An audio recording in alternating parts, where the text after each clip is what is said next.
Libra वालों के लिए टैरो कार्ड इस मंथ के अंदर बता रहे हैं ज़रा मोहतात रहिएगा। आप कुछ गलत सौदा या कोई गलत एग्रीमेंट करने जा रहे हैं। अपनी love life, family, relationship matters के अंदर मोहतात रहें। कोई आपसे झूठ या धोखा देने की कोशिश कर सकता है। दी टावर का कार्ड बता रहा है आपके डिसीजन भी आपको मसलहतों में डाल सकते हैं। आप बंद गलियों की तरफ जा रहे हैं। अपने मामलात को बेहतरी से चेक करें, कहीं गलती कर रहे हैं आप।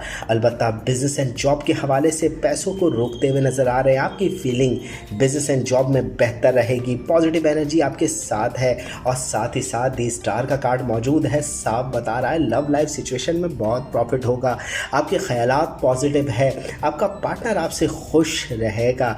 जो ख्वाहिश करेंगे इस मंथ वो कबूल होते हुए नज़र आ रही है। बस मोहतात रहिएगा। कोई भी चीज़ ख़रीदे या परचेज़ करे, हो सकता है आपको नुकसान हो।